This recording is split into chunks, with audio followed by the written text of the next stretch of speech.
की डील पर बड़ी हलचल सामने आई है। फ्रांस की कंपनी डसॉल्ट ने भारत के लेटर ऑफ रिक्वेस्ट का जवाब दिया है। राफेल के सोर्स कोड और रडार टेक्नोलॉजी के ट्रांसफर पर पेच फंसा है। भारत ने सख्त शर्त जताई है, अपनी मिसाइलें और रडार इंटीग्रेट करने का अधिकार मांगा है। मेक इन इंडिया के तहत 114 में से 96 लड़ाकू विमान भारत में बनते हैं। सुरक्षा और टेक्नोलॉजी शेयरिंग पर दोनों देशों के बीच मंथन लगातार जारी है।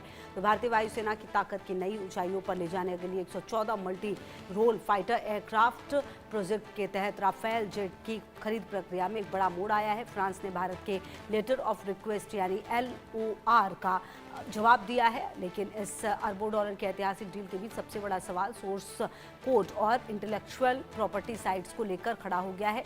दरअसल भारत इस बार केवल विमान खरीदना नहीं चाहता, बल्कि मेक इन इंडिया के तहत 114 में से 96 लड़ाकू विमानों का निर्माण देश के भीतर ही करना चाहता है। भारत की सबसे बड़ी मांग यह है कि फ्रांस उसे राफेल जेट्स के सॉफ्टवेयर को सोर्स कोड और रडार टेक्नोलॉजी सौंपे। ऐसा होने पर भारतीय वायुसेना अपना स्वदेशी मिसाइलों जैसे अस्त्र और ब्रह्मोस और भारत में बने उत्तम AESA के तहत किसी भी अनुमति के बिना इंटीग्रेट कर सकते हैं। हालांकि फ्रांस की दिग्गज एविएशन कंपनी डसॉल्ट अपने क्रिटिकल सोर्स कोड और IPR शेयर करने में झिझक रही है, क्योंकि ये उनकी कोर टेक्नोलॉजी का हिस्सा है। फ्रांस ने इस मुद्दे पर कुछ विकल्प और शर्तें रखी है। भारत अपनी सामरिक और आत्मनिर्भरता और एयर पावर से कोई समझौता नहीं करना चाहता है। आज के इस कार्यक्रम में लगातार हम आपको यही बता रहे हैं कि सोर्स कोड का पूरा मामला क्या है, रडार टेक्नोलॉजी भारत के लिए क्यों ज़रूरी है और इस पेचीदा स्थिति से भारत फ्रांस की ये महाडील कैसे आगे बढ़ेगी।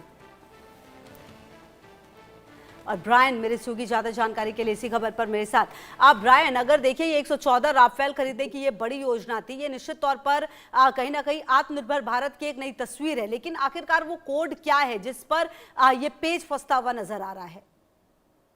जी बिल्कुल, देखिए कहीं ना कहीं इंडिया और फ्रांस के बीच 114 राफेल जेट्स की मेगा डिफेंस डील को लेकर एक बड़ी मूवमेंट देखने को मिल रही है। और फ्रांस की जो डिफेंस कंपनी है डसॉल्ट एविएशन, उन्होंने भी भारत के लेटर ऑफ रिक्वेस्ट जो कि LOR का जवाब दिया है। अब इन दोनों देशों के बीच डील की जो टेक्निकल और स्ट्रेटेजिकली इंपॉर्टेंट एस्पेक्ट्स होगी, उस पर डिटेल डिस्कशन भी चल रहा है। और सबसे बड़ा जो इशू राफेल के सोर्स कोड और टेक्नोलॉजी ट्रांसफर को लेकर था, जिसकी वजह से कहीं ना कहीं भारत ने भी ये साफ कहा था कि उसे राफेल पर अपनी जो इंडिजिनस मिसाइल्स या वेपन्स या रेडार सिस्टम्स की बात करें और रेडार सिस्टम्स को इंटीग्रेट करने का जो पूरा अधिकार, वो कहीं ना कहीं भारत को चाहिए। और ये डिमांड सेल्फ रिलायंस, आत्मनिर्भर भारत और फ्यूचर अपग्रेड्स के लिए बहुत ज्यादा अहम मानी